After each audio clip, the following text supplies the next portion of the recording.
In my family, I have a nickname. They don't say it to my face anymore. Not since I turned 30, but it hangs in the air during every family dinner, a ghost at the feast. I hear it in the gentle, pitying sighs of my mother. I see it in the amused, condescending smirk of my older brother, Mark. And I feel it in the weary, disappointed set of my father's jaw. The nickname is the quitter. And the worst part is, for most of my life, I believed them. I was the family's artist, the dreamer, the one with a heart full of half-finished paintings and a closet full of abandoned hobbies. I was the girl who started things with a brilliant, fiery passion. And then, when the hard, boring, monotonous work began, I would just fizzle out at least.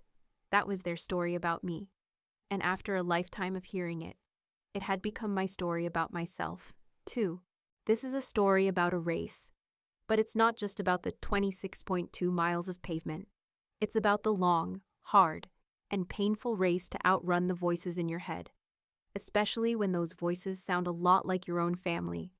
If you've ever had to fight to prove your own worth, especially to yourself, then hit that like button.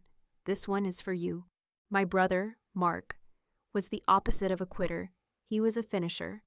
Mark was a man of discipline, of metrics, of relentless forward momentum.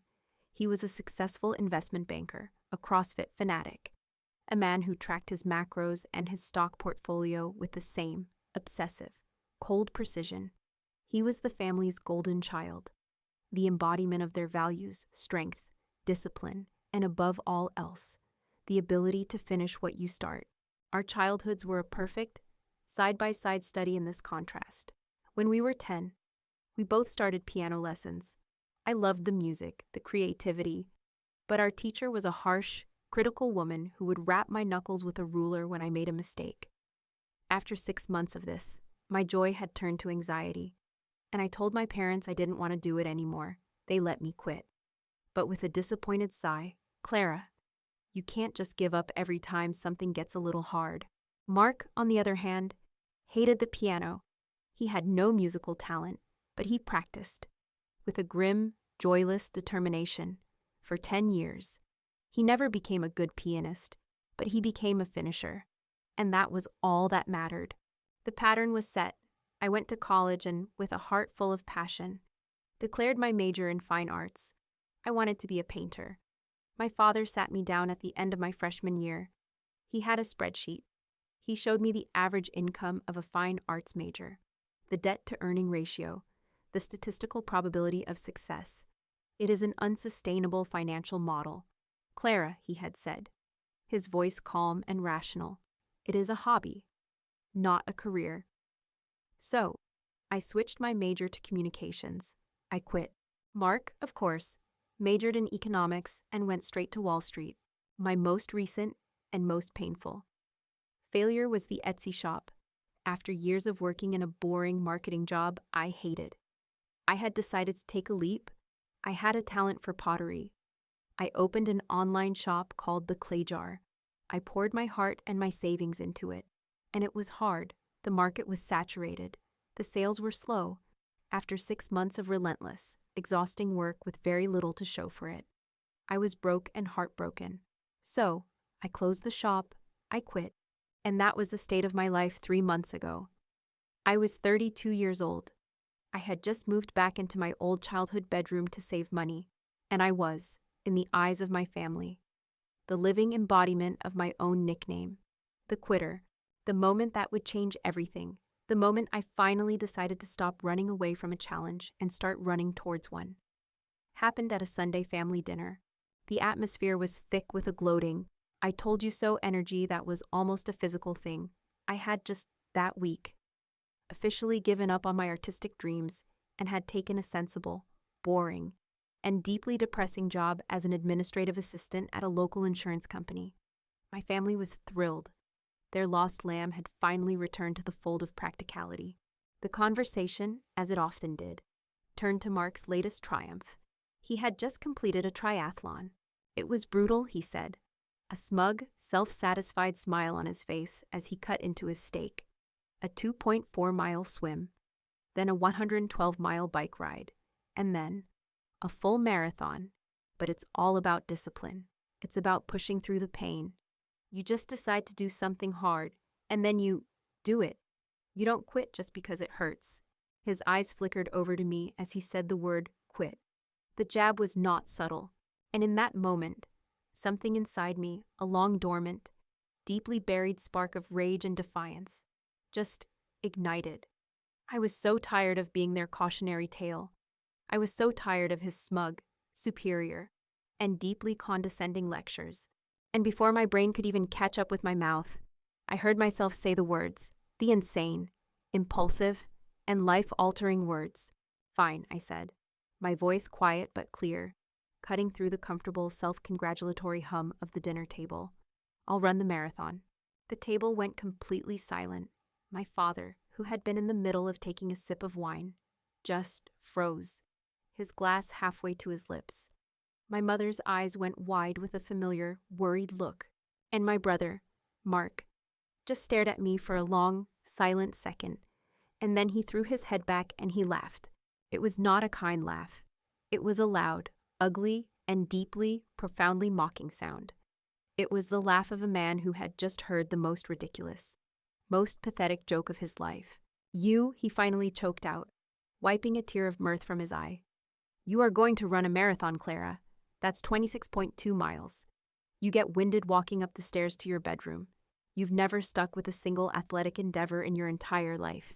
You quit the swim team after 2 weeks because you said the chlorine dried out your hair. I'm going to do it, I said, my voice now a low, stubborn hum. The more he laughed, the more certain I became. The New York City Marathon is in 6 months. I'm going to run it. Oh, this is priceless, he said, shaking his head. I have got to see this. He looked at me, a cruel, calculating glint in his eye. He was no longer just mocking me. He was setting a trap. You know what, I'll make you a bet. And that's when the real humiliation began. A humiliation that would, in the end, become the single greatest motivation of my life. Have you ever said something out loud, just a crazy, impulsive idea, born of a moment of anger, and the second the words are out of your mouth, you realize, with a sinking feeling, that you are trapped? That's what happened to me. I had just, in a fit of pique, committed myself to running 26.2 miles, and the look of open, mocking disbelief on my family's faces. It was the one thing that was going to make sure I actually did it. A bet, I asked, my own pride now a stubborn wall. What kind of bet? $10,000, he said, the number a casual. Easy thing for him. I will bet you $10,000 that you do not cross the finish line. You might start, you might run a few miles, but you will not finish. Because you, my dear sister, are a quitter, and a marathon is for finishers. I just stared at him, the cruelty of it stealing my breath. He wasn't just betting against my ability, he was betting against my character. He was putting a price tag on my own perceived failure. I looked at my parents, expecting them to intervene, to tell him he was being cruel, but they were silent. My father was looking at my brother with a look of amused admiration. He was enjoying the show, and my mother just had her familiar, worried look on her face, a look that said, "Oh, Clara, why do you always do this to yourself?" They believed him. They believed I would fail. And in that moment, I realized that this was no longer just about me. It was about them. It was about the story they had told about me my entire life. And I was finally, after 32 years, going to write a different ending. "You're on," I said, my voice as cold as ice. $10,000. And when I cross that finish line, I expect you to be there, with a check in your hand. Mark just laughed again, a confident, easy sound. "Oh, I'll be there," he said. "I wouldn't miss watching you crash and burn for anything in the world." I left the dinner that night with their laughter echoing in my ears. I was filled with a terror so profound it was a physical ache. What had I just done? I was not a runner. I was a potter, a painter, a woman whose primary form of exercise was walking to the library. But underneath the terror, there was something else, a new, hard, and deeply unfamiliar feeling. It was resolve. Their disbelief was not a weight anymore. It was fuel. Their mockery was not an insult. It was a starting pistol. I went home to my small, quiet room in their house. I sat down at my laptop. I went to the website for the New York City Marathon, and I filled out the registration form. I put in my name, my age, my address, and then I came to the part where I had to pay the entry fee. I took out my credit card, and with a hand that was surprisingly steady, I typed in the numbers. I looked at the final screen. Confirm your registration. I took a deep, shuddering breath, and I clicked the button. The race, I realized, had already begun. The morning after my impulsive declaration at the dinner table, I woke up with a feeling of profound, gut-wrenching dread. It was the kind of existential hangover that follows a decision made in a moment of pure, unadulterated rage. What had I done, I, Clara, the patron saint of abandoned hobbies, the girl who had quit everything she had ever started, had just publicly, and with great bravado, committed herself to running 26.2 miles. I was not a runner. My body was a soft, comfortable vessel designed for reading books and making pottery, not for feats of endurance. The thought of running a single mile was daunting. The thought of running 26 of them was so absurd, so completely outside the realm of my reality, that it felt like a dream, a very bad, very sweaty, and very public nightmare. My family, of course, was not going to let me forget it. My brother, Mark, cornered me in the kitchen that morning as I was making coffee. He was holding a piece of paper, a smug, triumphant smirk on his face. "Morning, champ," he said. "Slept well? Not too sore from all that? Marathon planning." He handed me the piece of paper. I unfolded it. It was a contract, a ridiculous, overly formal, and deeply insulting one-page document that he had clearly drafted himself. The official marathon bet agreement. The title read in a bold, obnoxious font. It went on to state, in a series of pseudo-legal clauses, that if I, Clara Vance, failed to complete the full 26.2 miles of the New York City Marathon in 6 months' time, I would owe him, Mark Vance, the sum of $10,000. Just to make it official, he said with a grin. So there's no backing out. Not that you would ever do that. The sarcasm was a physical thing. I looked at the contract, at his smug, punchable face, and my dread began to be replaced by a familiar, hot flare of anger. He wasn't just mocking me. He was trying to humiliate me, to legally document my future failure. I took the pen from his hand. "Where do I sign?" I asked, my voice as cold as ice. I signed my name at the bottom, my signature a sharp, angry slash of ink. The bet was now official, but the humiliation, it turned out, was just getting started. That afternoon, my mother, her face a mask of what she clearly thought was supportive excitement, made her own grand announcement. "Clara, darling," she said, her voice a little too bright, "your father and I have had the most wonderful idea. We are all so proud of you for taking on this challenge, and to celebrate your brave effort, we have decided to make a real family event out of it." My heart sank. I knew where this was going. "The entire family," she declared, "is going to come to New York for the marathon weekend to cheer you on. And then, the day after the race, we are all going to fly to Paris for a week. A big, celebratory family vacation." A trip to Paris, it was a beautiful, wonderful idea, except for the final, condescending, and deeply cruel detail. "And don't you worry your pretty little head about the cost of your ticket. Sweetie," she said, patting my arm with a pitying smile, "we will just use the $10,000 from your bet with your brother to pay for it. Think of it as a consolation prize, a reward for giving it a good try, even if you don't quite, make it." So there it was. They had not only bet against me, they had already planned the celebration of my failure, a consolation trip to Paris, paid for with the money I was guaranteed to lose. The sheer, breathtaking arrogance of their lack of faith in me was a new kind of masterpiece. That was the moment my dread finally, completely burned away, leaving behind nothing but a cold, hard, and deeply motivating rage. Fine. They wanted a show, I would give them a show. The first step in my new, insane, marathon running life was to actually, run.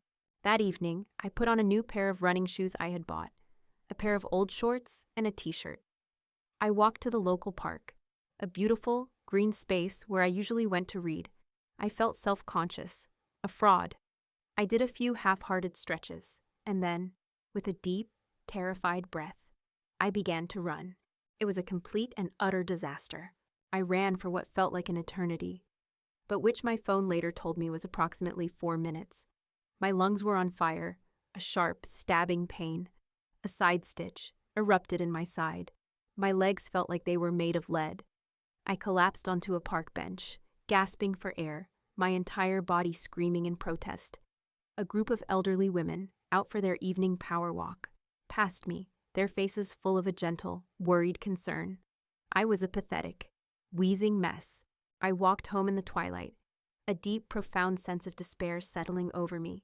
What had I done? They were right. I couldn't do this. I was a quitter. I was a failure.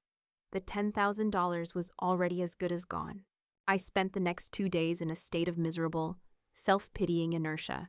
And then, on the third day, I got angry again. I was angry at them. Yes, but mostly, I was angry at myself. For believing them, for letting their story about me become my own. I realized I couldn't do this alone. I was not a natural athlete like my brother. I was a woman who needed a plan, a structure, a teacher. So I took out my laptop, and I used my own, modest savings, the money I had left over from my failed Etsy shop, and I made an investment, not in a business, but in myself. I Googled marathon coaches in my area, and that is how I met Sarah. Sarah was my polar opposite. She was a former Olympic trialist, a small, tough, and deeply intimidating woman in her 40s, with a will of iron and a complete and total lack of patience for excuses. I sat in her small, cluttered office at the local running store, and I told her my story, the bet, my family, my complete and total lack of any athletic ability. She just looked at me, her expression unreadable. "You have never run before," she stated, not a question. "And you want to run a full marathon in 6 months." "Yes," I said. "It's a stupid idea," she said, her voice flat. "It's a recipe for injury and failure." My heart sank. "Oh," I said. But she continued, a small, almost imperceptible flicker of interest in her sharp eyes. "It is also the most beautifully, ridiculously defiant reason I have ever heard for someone wanting to run a marathon. The sheer, unadulterated spite of it. I respect that." She leaned forward. "This is going to be the hardest thing you have ever done in your life. It is going to hurt. You are going to want to quit. Every single day. If I take you on as a client, you will do exactly what I say. No excuses, no complaints. Are we clear?" "Yes, ma'am," I whispered. "Good," she said, a small, terrifying smile on her face. "Your training starts tomorrow. Be at the track at 5 a.m., and don't be late." And so, my new life began. A life of pain, of exhaustion, and of a discipline I had never, ever known.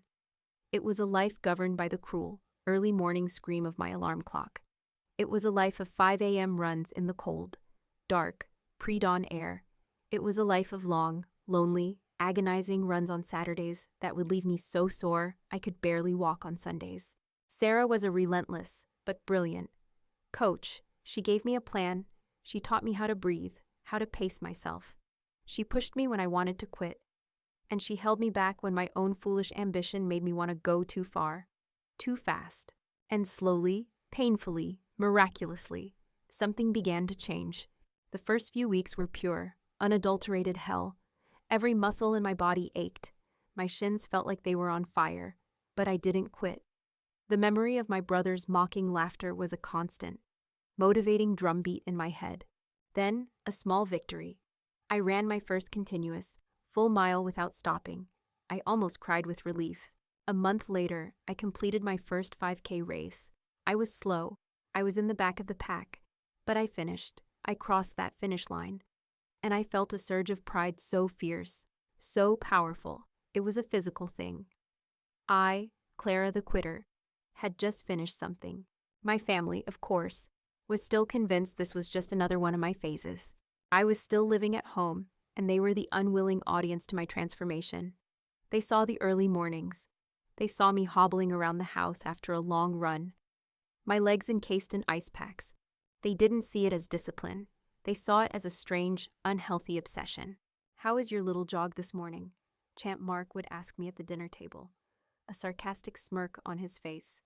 "Did you make it all the way to the end of the driveway and back this time?" My mother, on the other hand, tried to sabotage me with her concern. "Clara, you look so thin," she would say, her voice full of a worried frown. "You're pushing yourself too hard. This isn't healthy. Maybe you should just take a rest day. I'll bake you some of your favorite chocolate chip cookies." But their words, their doubts, their condescension, it didn't have the same power over me anymore. It was just noise. The real conversation was the one happening between me and the pavement, the steady, rhythmic beat of my own 2 feet. A conversation that was all about putting one foot in front of the other, over and over again. And not, for any reason, stopping. The real turning point came 2 months into my training. It was the day of my first scheduled long run, 10 miles, the longest I had ever run in my life. It was a brutal, soul-crushing experience. But I did it. I finished. I stumbled back to my house, my body a symphony of pain, my clothes soaked in sweat. But my heart was soaring. I had just run 10 miles, and in that moment, for the first time in my entire, doubt-filled life, I felt a new, unfamiliar, and deeply powerful thought flicker in my mind. Maybe I can actually do this. The quitter was dying, and a new woman, a finisher, was slowly, painfully, and miraculously being born.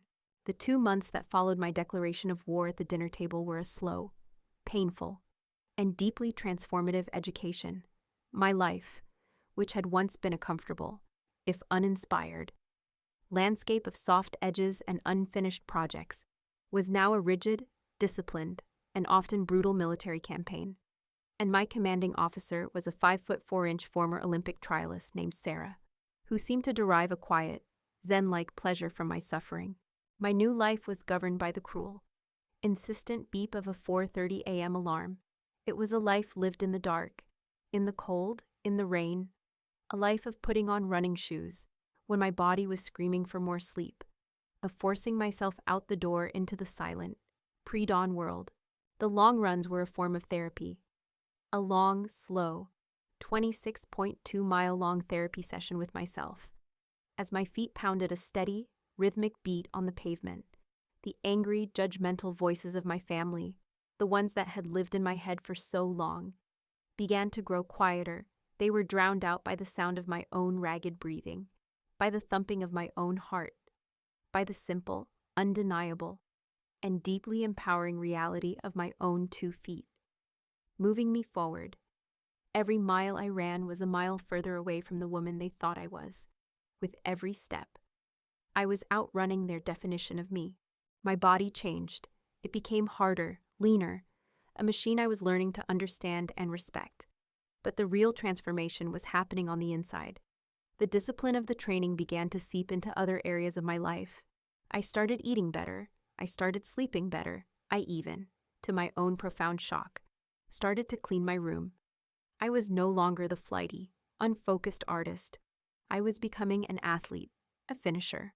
My family, of course, saw this transformation not as a sign of discipline, but as a new and deeply concerning obsession. "Are you sure this is healthy, Clara?" my mother would ask, her face a mask of worried concern as I would hobble into the kitchen after a long Saturday run, my legs aching. "You look so sinewy."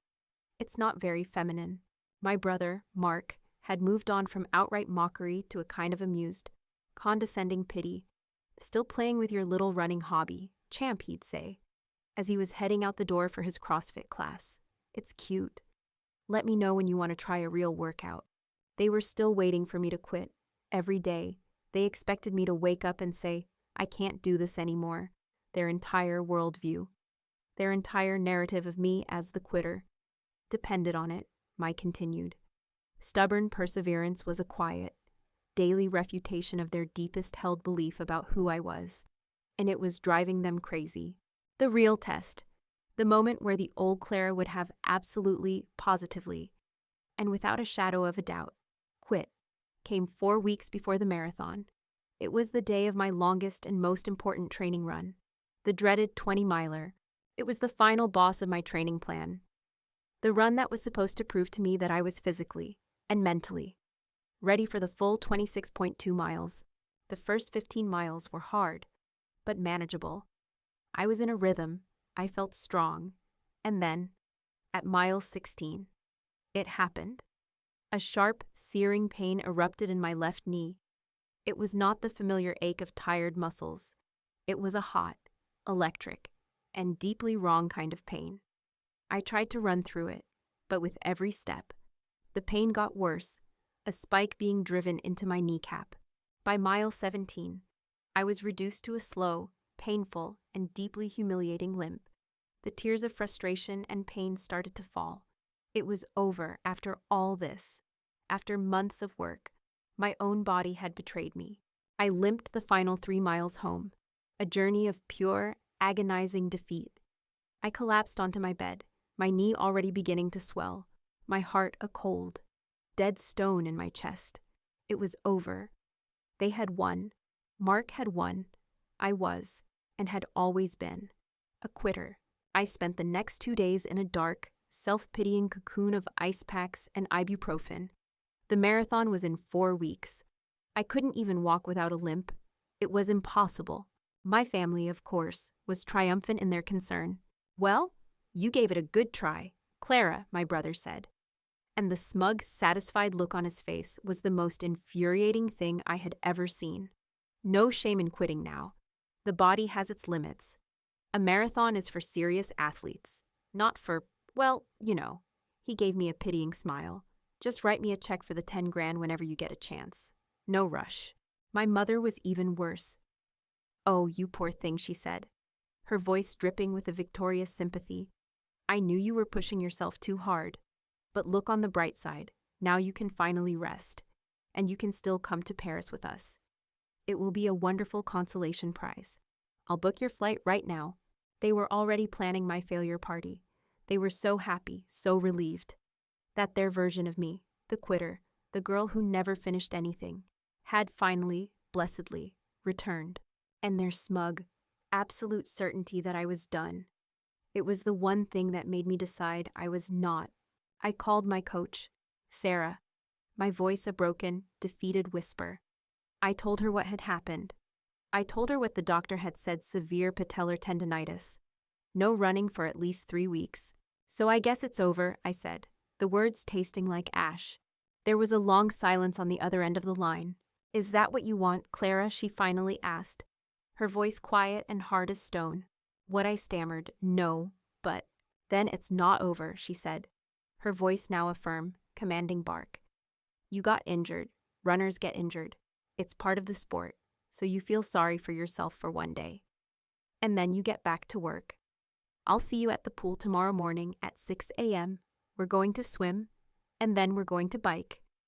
And then we are going to do physical therapy until you are sick of the sight of me. You don't lose your cardiovascular fitness in 3 weeks. You just lose your nerve. The rest of this race, Clara, is not in your legs. It is in your head. Now stop whining and go ice your damn knee. I'll see you at 6. And she hung up. So there I was, a month before the biggest race of my life, and my body had completely betrayed me. My family was already spending my money, and a tiny, insidious voice in my own head, the one that sounded a lot like them, was telling me to just give up. It was the perfect excuse. No one would blame me. But a funny thing happens when you spend months training for a marathon. You don't just train your body, you train your mind. You train your soul to ignore that little voice that tells you to stop. That tells you it's too hard. That tells you to quit. And you learn to listen to a different voice instead. A quieter, deeper, and much stronger voice. The one that just says, keep going. The next 3 weeks were a new kind of hell. A dry land hell of swimming laps until my arms felt like they were going to fall off.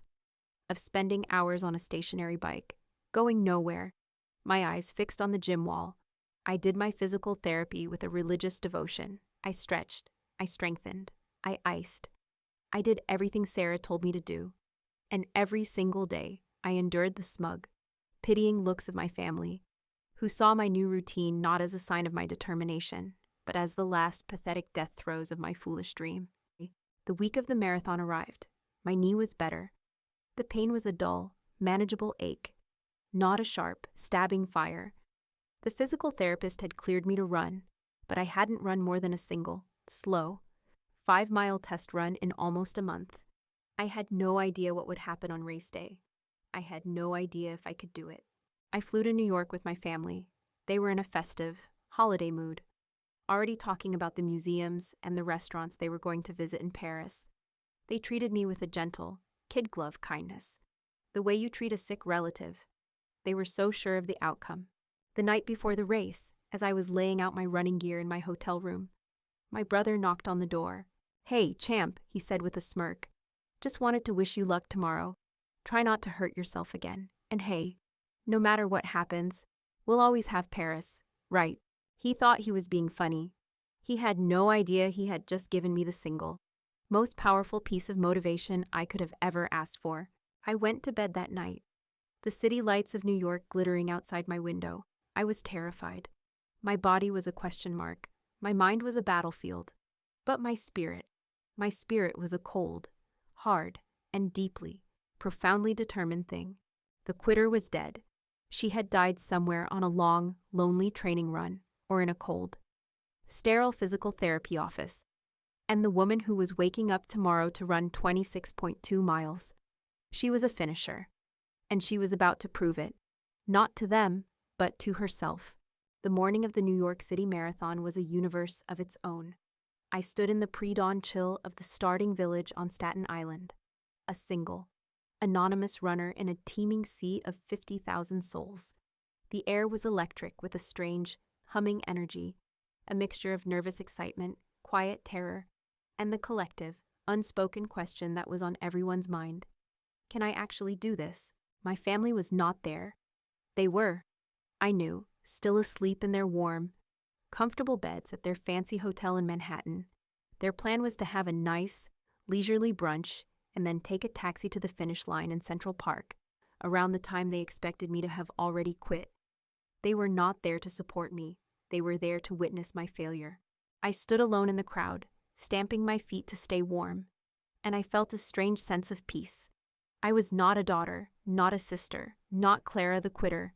I was just a runner, number 42731. And for the next several hours, that was all that mattered. The cannon blast that started the race was a loud, startling boom that echoed across the Verrazzano Bridge. And then, the great human river began to move. The first few miles were a slow, shuffling procession across the magnificent, windswept bridge. The view was breathtaking. The entire glittering skyline of Manhattan spread out before us like a promise. As we came off the bridge and into the streets of Brooklyn, the race came alive. The crowds were a roaring, joyous, and deafening wall of sound. There were bands playing on every other corner. There were old women leaning out of their brownstone windows, banging on pots and pans. There were little kids, their faces full of awe, holding out their hands for a high five. The energy was a physical force, and it carried me forward. I followed my coach Sarah's plan to the letter. I kept my pace slow and steady. I ignored the adrenaline-fueled runners who were sprinting past me. This was not a race against them. It was a race against myself. I ran through Brooklyn, through Queens, my legs feeling surprisingly strong, my injured knee a dull, manageable ache. I was doing it. I was actually running a marathon. For the first 13 miles, for the first half of the race, I was in a state of pure, unadulterated joy. I felt strong. I felt alive. I felt, for the first time in a very long time, like a winner. I was a fool. I had no idea what was waiting for me at mile 18. They call it hitting the wall. It's a term marathon runners use to describe the moment when your body's glycogen stores are completely depleted, and your entire system, both physical and mental, stages a violent, full-scale rebellion. I had read about it. I had been warned about it, but nothing, absolutely nothing, can prepare you for the reality of it. For me, the wall was not a wall, it was a bridge, the Queensboro Bridge. It's a notoriously difficult part of the race. It's a long, steep, soul-crushing incline that comes at the point in the race when you are at your most vulnerable. And unlike the rest of the course, which is a constant party, the bridge is eerily, terrifyingly silent. There are no crowds. There are no bands. The only sounds are the rhythmic, shuffling footsteps of 1,000 exhausted runners, the whisper of the wind, and the loud, desperate, an increasingly panicked sound of your own ragged breathing. I was halfway up the incline of the bridge when it happened. It started in my legs. The dull ache that had been my companion for miles suddenly transformed into a sharp, searing, cramping fire. My quadriceps seized up. My calves felt like they were being tied into knots. Each step was a monumental effort, like trying to run through wet cement. And then the pain in my injured knee, the one my brother had been so sure would be my downfall, returned with a vengeance. It was a hot, sharp, and deeply personal pain. A spike being driven into my joint with every single footfall. My body was screaming at me to stop. Every fiber of my being, every single, exhausted muscle, was begging me to just quit, to walk over to the side of the bridge, to sit down, to wait for one of the medical carts to come and pick me up. And then, the physical wall became a mental one. As my body began to fail, my mind, which had been so strong, so focused, began to crumble, and the quiet, determined voice of the runner was suddenly drowned out by the loud, familiar, and deeply poisonous voices of my own family. "You can't do this." A voice that sounded a lot like my brother's sneered in my head. "You're not a real athlete. You're a quitter. You're pushing yourself too hard, honey." A voice that sounded like my mother's whispered with a worried sigh. "It's okay to stop. No one will blame you." This was a foolish, unsustainable model from the beginning. A voice that sounded like my father's said with a calm, rational finality. The wall was not a bridge. The wall was my own history of failure, my own deep and secretly held belief that they were right. I was the girl who quit piano lessons. I was the girl who abandoned her art degree. I was the girl who had failed at her own small business. And now, I was the girl who was about to fail at running a marathon. Tears of pain and pure, undiluted self-pity began to stream down my face. I was reduced to a slow, shuffling, and deeply pathetic walk. All around me, other runners, their faces masks of grim determination, were pushing past me. I was done. It was over. I had given it a good try, and now it was time to quit. It was who I was. I looked for a medical tent. I looked for a race official. I was so close to just stopping. And then I thought about them, my family. I pictured them at the finish line. I pictured their faces, not full of disappointment, but of a quiet, smug satisfaction. The look of people whose own cynical view of the world, and of me, had just been proven correct. I pictured my brother, Mark, his hand outstretched, not to help me up, but to collect his $10,000. I pictured my mother, her face full of a sad, pitying, "I told you so" sympathy. And I pictured the flight to Paris, my consolation prize. A trip to celebrate my own failure. And a new feeling, a feeling that was stronger than the pain in my legs, stronger than the despair in my heart, began to rise up in me. It was a pure, cold, and exquisitely beautiful rage. No, a new voice said in my head, a voice that was not theirs, but my own, a quiet, deep, and unfamiliar voice of pure, stubborn defiance. "No, I am not going to be their story. I am not going to be their cautionary tale. I am not going to be the quitter." I remembered what my coach, Sarah, had told me in the dark days after my injury. The rest of this race, Clara, is not in your legs. It is in your head. And in that moment, on that cold, silent, and windswept bridge, I made a new deal with myself. I was no longer running a marathon. The idea of running another 8 miles was impossible. I was just going to take one more step. That was my new goal. A single, small, and achievable step. So I did. It was an ugly, painful, lurching motion, but it was a step. And then I took another, and another. I was no longer running. I was shuffling. I was a wounded animal, refusing to lie down and die. I focused on the small things, the rhythm of my own breathing, the sight of my own 2 feet, one in front of the other, the quiet, desperate mantra that was now repeating in my head. Just one more step, just one more step. I don't know how long I was on that bridge. It felt like a lifetime, but finally, I saw it. The end of the bridge, the light at the end of the long, dark tunnel. I shuffled off the metal grating of the bridge and onto the solid, blessed pavement of First Avenue in Manhattan. And the world, which had been so silent, so lonely, so full of my own private pain, erupted in a roar of sound. The crowds in Manhattan were a living, breathing, screaming entity. They were 10 deep on the sidewalks, their voices a single, massive wave of pure, unadulterated encouragement. They didn't know me. They didn't know my story. They just saw a runner in a world of pain, a runner who was on the verge of breaking, and they refused to let me. Their energy was a physical thing. It was a hand on my back, pushing me forward. The pain in my knee was still there. My legs were still screaming. But I was no longer alone. I was being carried forward on a river of their collective will. I had hit the wall that had been built of a lifetime of my own self-doubt. A wall whose every brick had been laid by my own family's low expectations. And on that cold, lonely bridge, I had not run through it. I had not climbed over it. I had simply, stubbornly, and with a great deal of pain, refused to let it stop me. The finish line was still 6 miles away, an impossible distance, but I had survived the bridge, I had survived the wall, and for the first time that day, I knew, with a certainty that was as hard and as real as the pavement beneath my feet, that I was going to finish this race. Coming off the Queensboro Bridge and onto First Avenue in Manhattan was like being shot out of a cannon into a rock concert.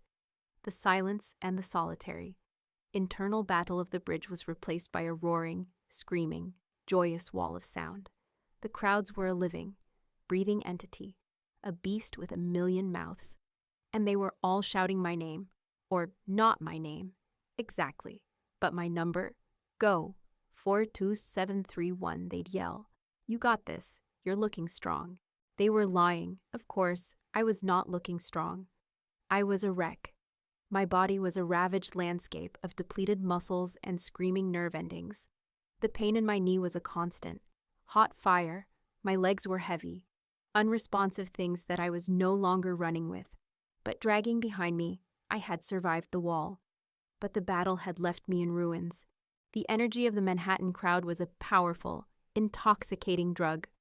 It carried me for a few miles, a glorious, adrenaline-fueled wave that made me feel like I could actually do this. I ran through the Upper East Side, the streets a canyon of cheering people, and for a little while, the pain receded, replaced by a kind of euphoric, out-of-body momentum. But like any drug, the effects began to wear off. The final 6 miles of a marathon are a place where the laws of physics and biology get strange. It is a journey into a new and terrible country of pain. The initial high of the First Avenue crowd faded as the course wound its way into the Bronx and back into Manhattan. The crowds thinned. The sun, now high in the sky, beat down, and the true, deep, and cellular nature of my exhaustion finally set in. My body was no longer just tired. It was shutting down. My mind, which had been so clear and defiant on the bridge, was now a foggy, desperate mess. Every single step became a negotiation. Just get to that next lamppost. Clara, just get to that next water station. I saw other runners in the same state.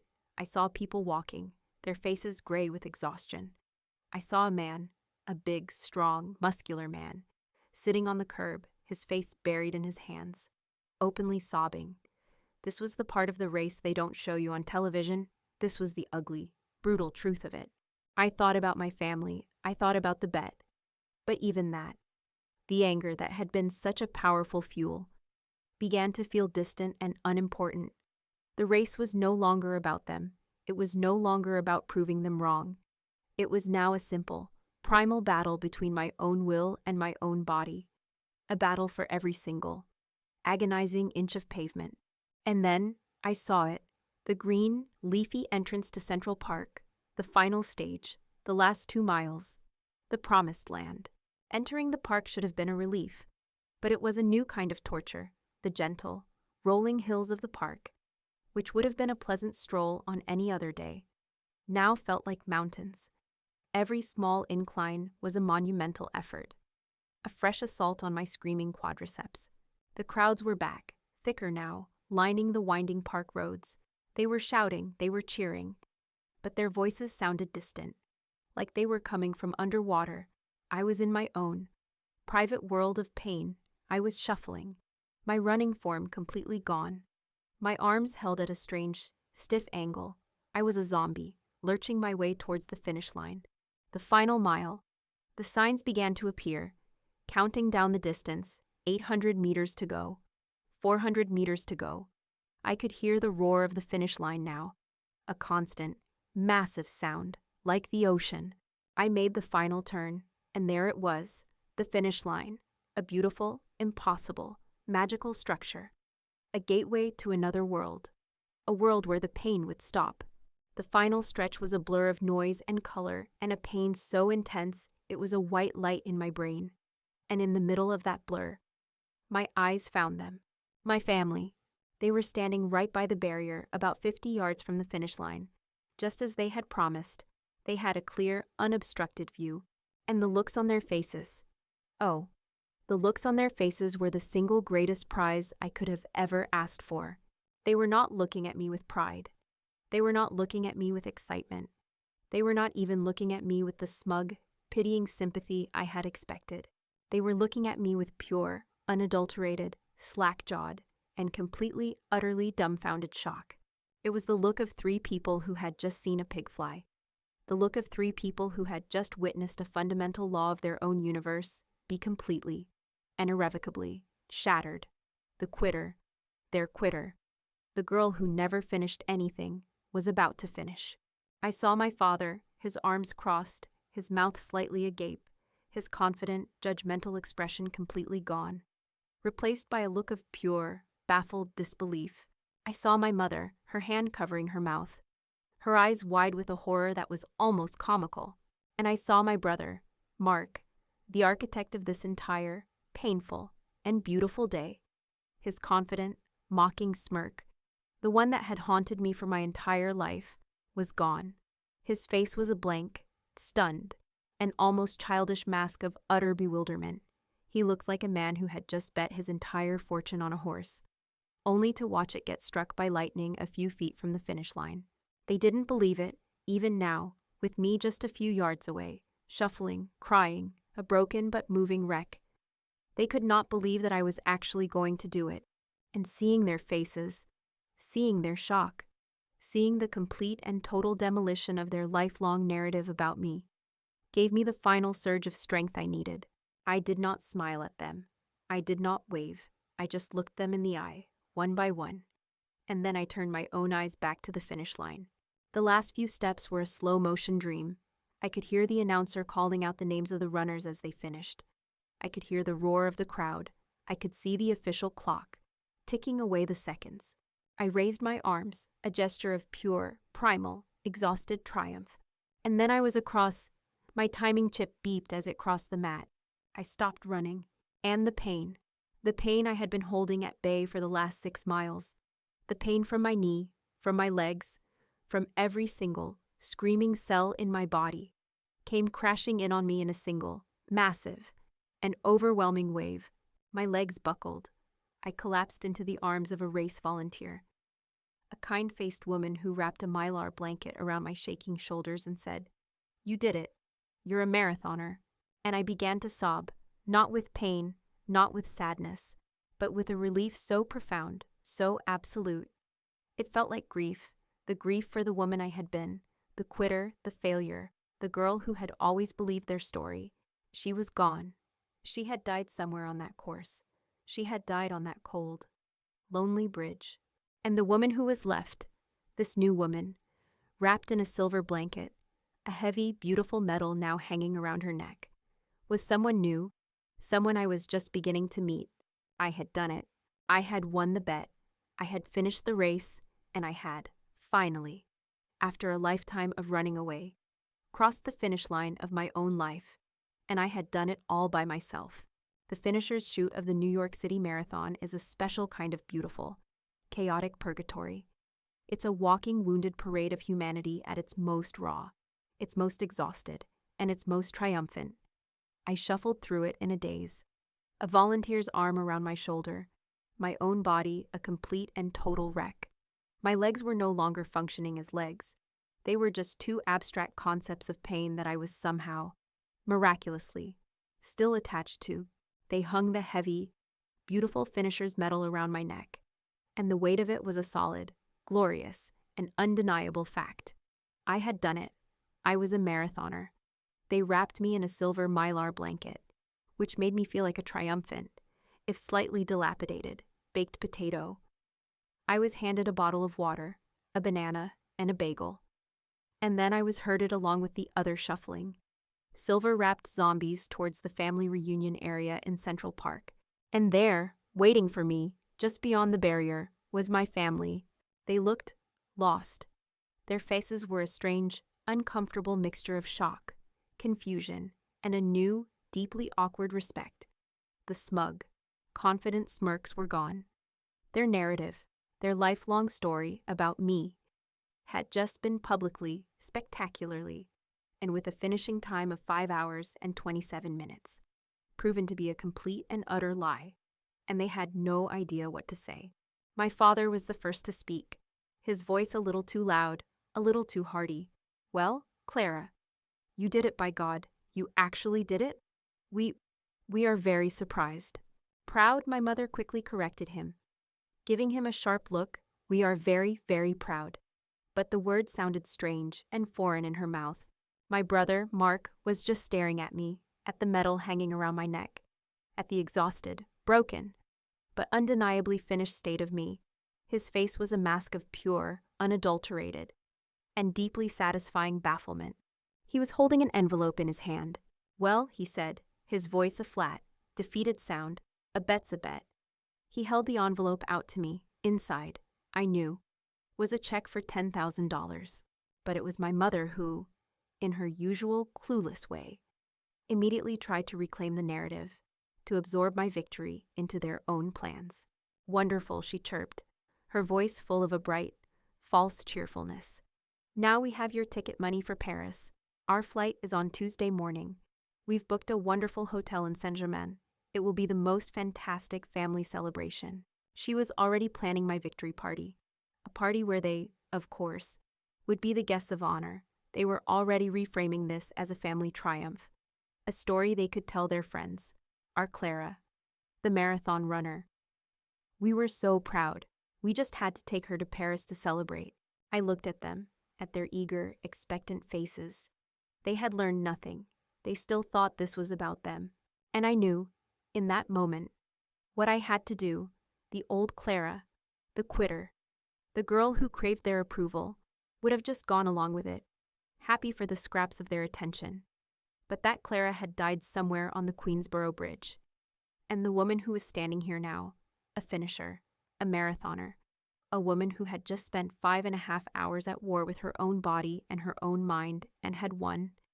She was done playing by their rules. I took the envelope with the $10,000 from my brother's hand. "Thank you, Mark," I said, my voice quiet but steady. And then I looked at my mother, and I smiled a small, serene, and deeply unforgiving smile. "No, Mom," I said, and my voice was a calm, quiet, and beautiful thing. "I don't think you understand. You were all going on a trip to Paris to celebrate my failure. That trip has been canceled." I held up the check. "I am going to Paris to celebrate my success, and you are not invited." The looks on their faces were a second, even more satisfying. Finish line? The shock, the disbelief, the dawning, horrified understanding that the power dynamic had just permanently and irrevocably shifted. "I've already spoken to the travel agent," I continued, my voice as pleasant as if I were discussing the weather. "And I've used this $10,000, the money you were all so sure I would lose, to upgrade my own ticket to first class. And to book myself a suite at the George Fee, it turns out. Your consolation prize makes a wonderful victory lap." I looked at my brother, at his pale, defeated face. "So thank you, Mark," I said, "for everything. I couldn't have done it without you." And then I turned, my silver blanket crinkling around me, and I began the slow, painful, and glorious shuffle away from them, towards the medical tent, towards my new life. My solo trip to Paris was not a journey of healing. It was a journey of pure, unadulterated, and deeply earned celebration. I did not go to quiet cafes to contemplate my own sadness. I went to the best restaurants in the city, and I ordered the most expensive thing on the menu. I drank champagne for breakfast. I ate macarons for lunch. I bought a ridiculously expensive, beautiful, and completely impractical pair of shoes. I spent my days wandering through the Louvre and the Musée d'Orsay. Not with a broken heart, but with a full one. I sat by the Seine, not crying, but reading a good book. I was not a woman trying to find herself. I was a woman who had, finally, found herself. And I was taking her on a very, very nice vacation. I returned home a week later, my spirit restored, my body still aching, but my heart full, and I began to build a new life. The first thing I did was move out of my parents' house. I used the money I had been saving, and I got my own small apartment. I started looking for a new job, and the confidence, the discipline, the sheer, stubborn grit I had learned from my marathon training. It was a powerful thing. I walked into job interviews with a new kind of quiet, unshakable confidence. I wasn't the quitter anymore. I was the woman who had run 26.2 miles with a busted knee. I was unstoppable. I landed a great job, a job I loved, a job that challenged me. And I kept running. I joined a local running club, and I found a new kind of family, a family built not on a shared history of disappointment, but on a shared passion, on mutual encouragement, on the quiet, simple joy of hitting the pavement together at dawn. My relationship with my own family has changed. It is distant, but it is, for the first time, honest. They don't mock me anymore. They treat me with a new, strange, and wary respect. I am no longer the flighty artist, the family failure. I am the marathoner, a finisher, a woman they do not, and will never, fully understand, but a woman they can no longer dismiss. I learned a lot in those 6 months of training.